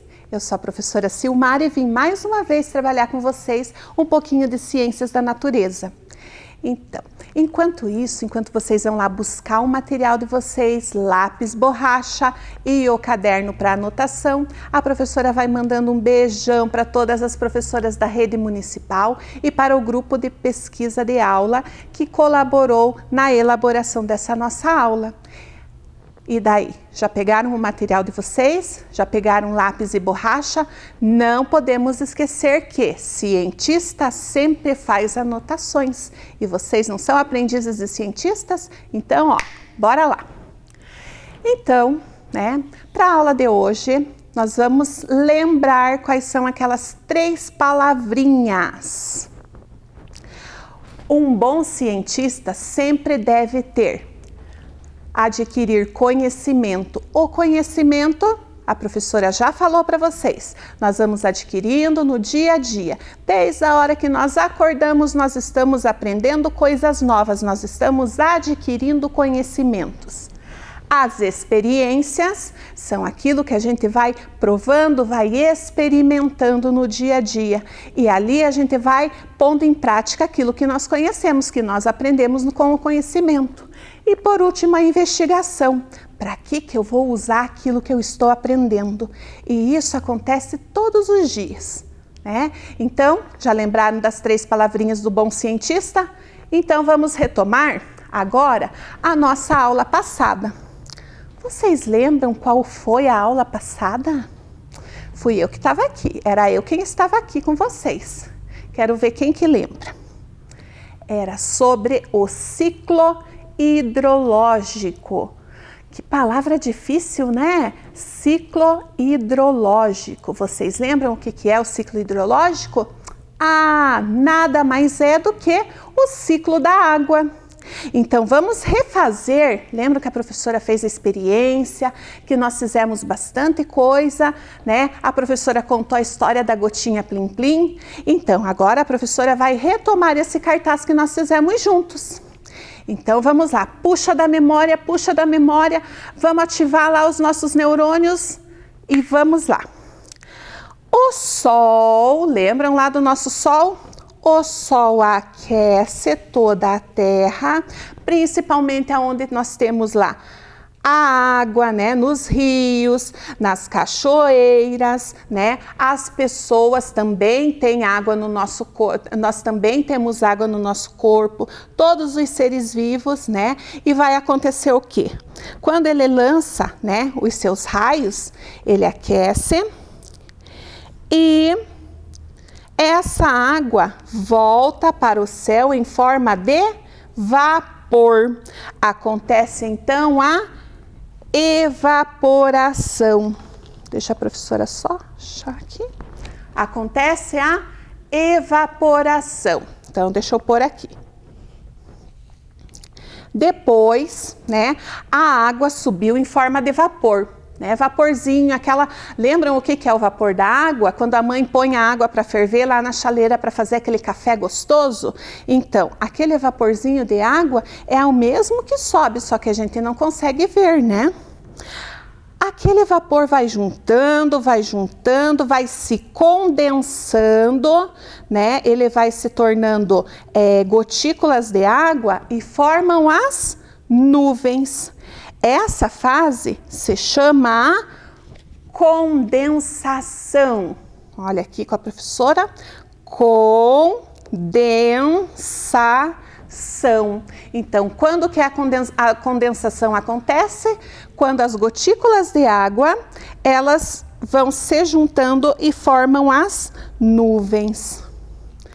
Aí a nuvem vai ficando cheia, vai ficando carregada, até que ela chove. Quando ela derrama as águas de volta para a terra, acontece a precipitação. Essa precipitação nada mais é do que o cair da chuva, tá? Então, é a precipitação que acontece aqui. Depois, lembram lá que na história que a professora contou, a água ia para as raízes das plantas, a água voltava para os rios, voltava para a cachoeira, né? E quando ela entra na terra, que ela é sugada pela terra, que ela vai lá para a raiz das plantas, para os lençóis de água subterrâneo, o que vai acontecer? A infiltração. Então, aqui junto com a professora, infiltração, que quer dizer que a água foi sugada pela terra. Então, lembraram qual é o ciclo hidrológico ou o ciclo da água? Vocês já conseguiram lembrar? Que bom, muito bem. Então, como vocês lembraram, né, da aula passada, agora nós vamos ver qual é o objetivo da nossa aula de hoje. Vamos lá? Na verdade, não é o objetivo, mas sim os objetivos. Então, nós temos 2 objetivos para a nossa aula hoje. O primeiro é reconhecer a biodiversidade. Biodiversidade? Mas que palavra diferente, mas ela é muito usada também, né? E o outro objetivo é identificar as ações humanas e as suas consequências no desequilíbrio da natureza. Ações humanas são as mesmas ações que o homem tem, né, na natureza. Vamos pensar o que será que é tudo isso. Já que nós, né, temos o nosso objetivo, vamos observar algumas imagens que a professora trouxe aqui para vocês. Olhem que imagem bonita esta. Olhem aqui, é a imagem da nossa cidade. O que nós temos aqui? Temos a catedral, a praça que fica na frente da catedral, muitos prédios, casas, a vegetação lá no fundo, né? Então aqui é uma foto do nosso município. Será que tem bastante gente morando aqui nesse lugar? Será que tem algum bichinho, algum animalzinho, algum passarinho aqui voando na nossa praça? Vamos ver a próxima imagem. Nossa, que imagem bonita! A imagem é uma paisagem onde tem um riacho, várias espécies de árvores, né, várias vegetações, né? Então é um lugar bem bonito. Será que ali também tem algum tipo de animal, tem vida nesse lugar? Vamos ver a próxima imagem. Olha, aqui é uma coleção de imagens, são várias imagens juntas, né? Então nós temos ali uma índia com uma arara, temos ali algumas frutas, o cacau, né, que está aparecendo ali, de onde vem o chocolate, né? Olha aqui, preparando peixe, né? Aqui tem um rio, outro rio, aqui uma onça, né? Então vejam quantas, né, uma diversidade, uma variedade de imagens, tá? Agora que vocês já observaram essas imagens, a professora vai lançar uma pergunta para vocês. E eu quero que vocês fiquem bem espertos com essa pergunta. O que é biodiversidade? Ai, ai, ai, biodiversidade, que coisa difícil. Vamos ver? Quem sabe já me responder? Pede para o papai, para a mamãe, para a titia, para quem estiver aí com vocês, ajudar vocês no que é biodiversidade. Vamos lá. Estão chegando as respostas. Olha aí, a primeira resposta é a natureza. Será que é a natureza? Vamos lá. A próxima são os animais. É a natureza, são os animais. O que mais? É a água. Muito bem. Próxima. São diversos ambientes. Olha aí, diversidade, diversas. É onde existem muitos seres vivos vivendo juntos. Vamos lá? São as queimadas. Ai, ai, ai. É quando as pessoas poluem a natureza. Então vejam quantas respostas vocês enviaram aqui para a professora. E nós vamos ver o que significa a palavra biodiversidade. Então, a palavra biodiversidade, ela é formada por duas palavrinhas. Então olhem aqui. Biodiversidade. Então, biodiversidade. A professora vai pôr aqui na bancada para vocês poderem ver melhor. Ela é formada pela palavra bio, que significa vida, e a palavra diversidade, que significa diversos, vários, muitos, variados, uma variedade. Então, se nós formos usar essas duas palavrinhas aqui para nós definirmos a palavra biodiversidade, nós vamos chegar à conclusão que biodiversidade é a diversidade ou é a variedade de vida em um ambiente, tá? Conseguimos aprender isso, será? Então vamos pensar. Variedade de vida no ambiente. Mas vocês sabiam? Então olha aqui. Então vamos rever aqui. Biodiversidade é a variedade de seres vivos existentes em um ambiente.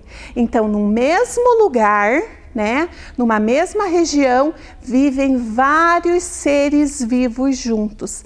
E eles têm que respeitar, né, a natureza um do outro, né? Assim como também, aqui na cidade, nós temos uma biodiversidade, né? Porque vivem as pessoas, vivem os animais, vivem lá passarinhos, né? Então existe essa variedade de seres vivos também. Mas vocês sabiam que a biodiversidade, que a natureza, ela sofre muita influência dos homens, né? Lembram lá no objetivo que a professora falou que nós íamos falar sobre a ação humana, né? A ação dos homens na natureza. E muitas vezes essas ações, elas são prejudiciais para os seres vivos que habitam naquela região, aquele lugar. Então vamos ver. Quais são essas ações do homem na natureza? Aqui, vocês estão vendo essa imagem? Então, aqui é a mesma imagem. Só que nesta primeira, o que acontece? Nesse lado aqui, onde está tudo verdinho, tem árvores plantadas. Neste outro lado aqui, já não. Esse outro lado, aconteceu uma queimada. Então, olhem lá, as queimadas, elas prejudicam muito o ambiente onde acontecem. E elas podem matar muitos animais, né? Além de que não só os animais, como também as espécies de plantas que existem naquele lugar. Então elas acabam com as plantas e com os animais que tem por ali, porque os animais perdem as suas casas. Além disso, o que acontece? O solo fica desprotegido. Quando que o solo fica desprotegido? Por quê? Porque as árvores que estavam ali protegendo, elas saíram, elas foram queimadas, né? E daí o que aconteceu? O solo ficou ali exposto à ação do vento, do sol, da chuva. Aqui é uma outra imagem, mas é também o mesmo lugar, onde está bem verdinho, né? Nessa parte onde está bem verdinho tem árvores. Neste outro lado aconteceram desmatamento, foram o corte das árvores, né? Então vejam que o solo, né, a terra que tem aqui, ele ficou desprotegido também, né? Aqui é um desmatamento, então tanto na queimada quanto no desmatamento, o solo fica desprotegido, né? E aí que acontecem muitas vezes, né, igual dessas grandes cidades, onde as pessoas vão cortando as árvores para construir casas, tem os desmoronamentos, né? Então é porque o solo está desprotegido, não tem a raiz das árvores para fixar aquele lugar e daí dá aqueles desmoronamentos de terra, né? Aqui nós temos um rio e nesse rio, vocês estão vendo esses pontinhos brancos aqui? São peixes. Esses peixes, eles morreram porque foi jogado produtos químicos, foi jogado sujeira no rio e esses peixes não sobreviveram. Então essa água está poluída, né? Aqui é a poluição da água. Essa água está poluída e o que aconteceu? Os peixes morreram. Aqui também aparece outro tipo de poluição, que é a poluição do ar. A poluição do ar acontece principalmente em grandes cidades onde tem fábricas, né? Então, por isso, e olhem lá como que fica o céu, olhem a fumaça, imaginem o ar para as pessoas respirarem, né? Então, e às vezes, nas queimadas também, quando acontecem as queimadas, a fumaça sobe e polui aquele lugar. Não só, né? Não prejudica somente ali pela queimada que vai acabar com os animais, com as casas deles, com as árvores e tudo, mas também polui o ar. Próxima. E aqui, estão vendo as pessoas varrendo a calçada, mas com a água? Esse daqui é outra ação humana, né? Ação do homem que acontece muito e que prejudica a natureza e prejudica os outros seres vivos também, que é o desperdício de água. Nós falamos muito sobre a água nessas aulas. E vocês lembram que nós não podemos fazer isso, desperdiçar a água? Então, nós já vimos algumas ações do homem, né? Nós vimos algumas ações do homem que interferem na natureza. Agora nós vamos fazer uma experiência. Para a nossa experiência, nós vamos precisar de uma vela, um suporte para a vela, um prato branco ou transparente. E atenção, o adulto precisa ajudar na experiência, porque criança nenhuma pode mexer com fogo, tá? Então a professora trouxe uma vela. E nós vou pôr a velinha aqui, tá? A professora vai acender esta vela. Não é para cantar parabéns, viu? Não é aniversário. Ah, mas deve ter gente aí em casa fazendo aniversário hoje, né? Quem tá fazendo aniversário, parabéns.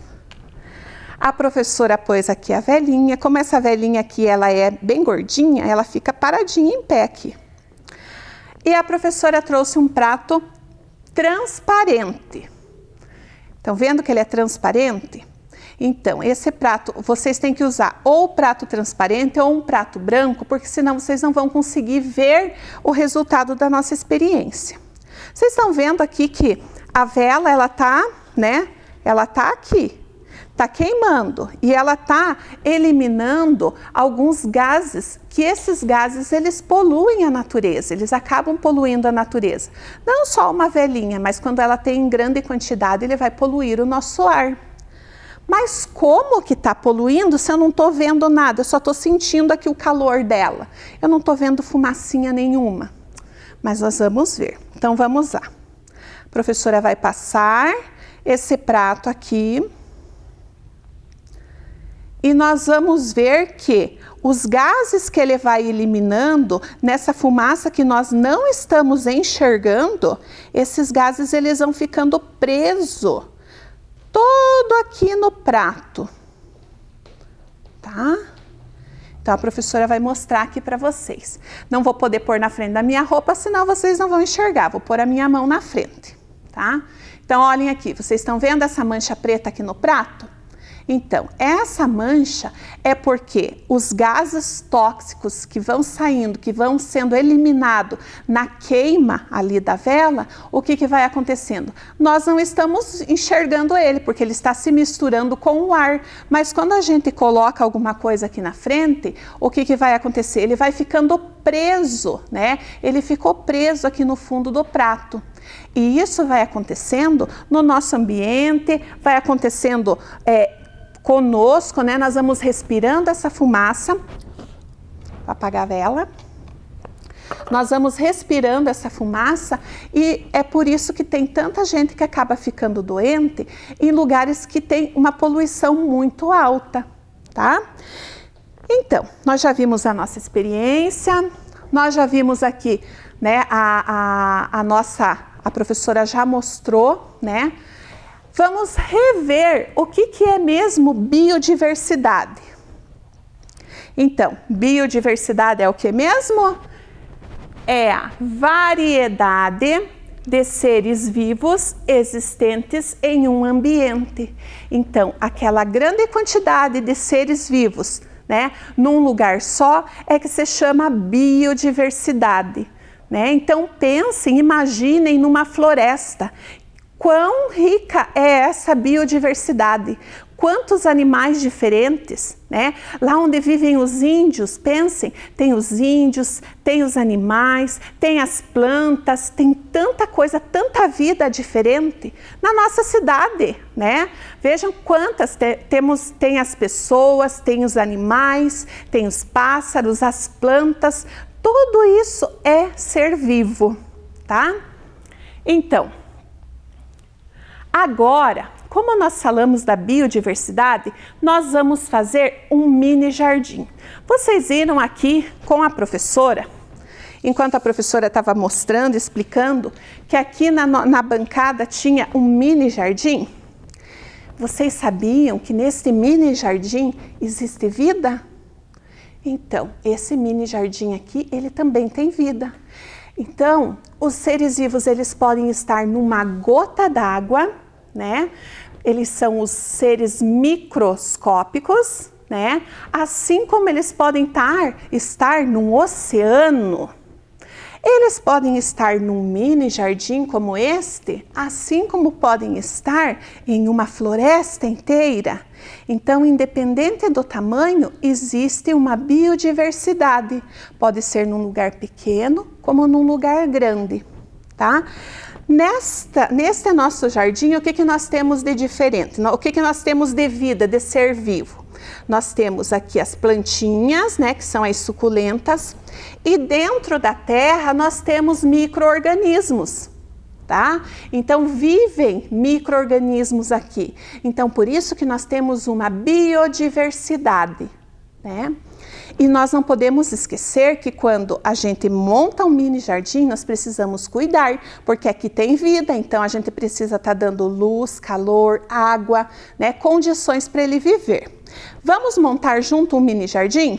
Então, para o mini jardim nós vamos precisar de garrafa PET, né? Aquela garrafa de refrigerante que as mães usam, que vocês usam, que eu tenho certeza que vocês gostam e bastante. Vamos usar terra, a terra lá do quintal. Dá uma corridinha lá no quintal, pega a terra. Não agora, espera a professora explicar, depois vocês fazem isso. Plantinhas, pode ser, aqui a professora usou suculentas, tá? Que são essas plantinhas que tem as folhinhas gordinhas. Mas vocês podem usar até as salsinhas, cebolinha que tem lá no quintal de casa. Tá? Então ali a professora colocou de sugestão suculenta, violetas, gramas, camomila, ou se não tiver nenhuma daquelas ali, o que vocês tiverem, até grama dá para fazer um jardim, tá? Vamos usar as plantinhas e bichinhos da natureza, mas nós vamos lá pegar os bichinhos da natureza? Não, nós vamos usar para enfeitar. Então, vocês podem recortar, olha aqui, igual a professora fez, recortar e colar, né, em palitinhos. Então, aqui tem um solzinho, aqui tem um sapinho, tá? Então, são esses tipos de bichinho da natureza. Ó, uma borboleta, tá? Que nós vamos usar para estar enfeitando. Agora, a professora vai montar com vocês aqui. Então, a primeira coisa que nós vamos fazer é pegar a nossa garrafa PET e nós vamos cortar, só pegar essa parte mais gordinha aqui da garrafa, tá? Pede para o adulto que está com vocês ajudar, porque a garrafa, para recortar, ela é mais difícil, eu não quero ninguém machucando o dedo. Então, recortamos, ela vai ficar assim, só o fundinho da garrafa, tá? Nesse fundinho da garrafa, o que nós vamos fazer? Nós vamos pegar e vamos colocar um pouquinho de pedra no fundo. Por que a pedra? Porque ela não vai deixar com que a terra fique super molhada, né? Não fique tão molhada e assim as nossas plantinhas vão ter condição de viver ali, né? Não vão apodrecer a raiz. Então, coloquei a pedra. Agora eu vou colocar a terra. A professora vai usar aqui a mão mesmo, não vou mexer com pazinha nem nada, até porque o lugar é bem pequeno, tá? Então, tá aqui a terra. Agora eu vou pegar as mudinhas que eu trouxe aqui, ó. Também são de suculentas, tá? E vou fazer o quê? Vou ter que dar abrir aqui o espaço para pôr as mudinhas. Então, ó, não esquecer que as mudinhas, elas precisam ter a raiz, tá? Porque senão vai acontecer o quê? Elas não vão conseguir viver. Então, vamos lá.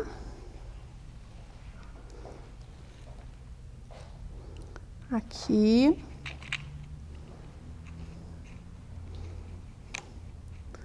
Vou deixar duas aqui, depois a professora coloca mais. Aí, vou pôr umas pedrinhas aqui por cima para enfeitar.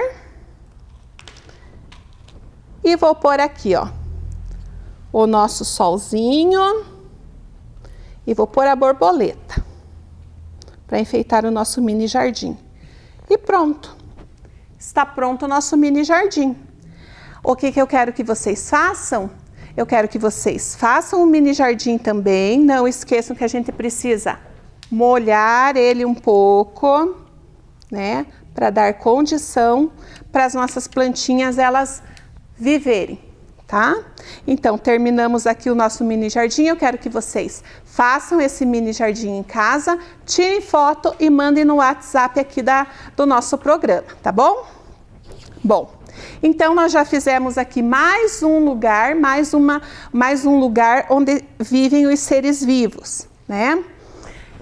Agora, vamos retomar aqui a nossa pergunta, o que é biodiversidade? Vamos lá. É a natureza. Nós temos biodiversidade na natureza? Temos sim, né? Então, uma variedade de vida. São os animais? São os animais. Todos os seres vivos naquele lugar. É a água? Sim, na água também existem seres vivos. São os diversos ambientes? Muito bem, os diversos ambientes e as diversas vidas que ali habitam, né? É onde existem muitos seres vivos vivendo juntos. Muito bem, certinho. São as queimadas? As queimadas são uma das ações do homem que prejudica a natureza, lembrem lá. É quando as pessoas poluem a natureza? A poluição da natureza também é uma ação do homem que prejudica a nossa natureza, né? Vamos rever os objetivos e vamos ver se nós concluímos isso daqui, se nós alcançamos o nosso objetivo. Reconhecer a biodiversidade. Conseguimos reconhecer? Sabemos o que é biodiversidade? Então, são as diferentes vidas num ambiente, né? As vidas variadas num ambiente. Identificar as ações humanas e as suas consequências no desequilíbrio da natureza. Nós conseguimos identificar as ações do homem? Então, a queimada, a poluição, o desmatamento, né, que são as ações do homem. Então, pessoal, espero que vocês tenham gostado da nossa aula, né? Nós preparamos ela com muito carinho para vocês, né? Então, espero que vocês tenham gostado e que tenham aprendido muito. Espero vocês na próxima aula e não esqueçam de fazer as atividades que a professora mandou para vocês, tá? Um beijão e até a próxima aula. Chegamos ao final de mais um programa de aulas Vem Aprender. Pegue as atividades enviadas pela sua escola e estude. Baixe também os exercícios que estão em nosso site sme.pontagrossa.pr.gov.br. Para assistir novamente este programa, basta acessar a página da Secretaria de Educação de Ponta Grossa, no Facebook ou no YouTube. Leia muito e envie para nós o que você está lendo e estudando. Nosso número você já conhece, é o 9165-8345. 9165-8345. Faça o seu vídeo e mostre para sua família e seus amigos. Obrigada pela sua companhia e até o próximo programa. Tchau! Simetria se encontra em qualquer coisa com partes iguais. Eu encontrei na dobradura.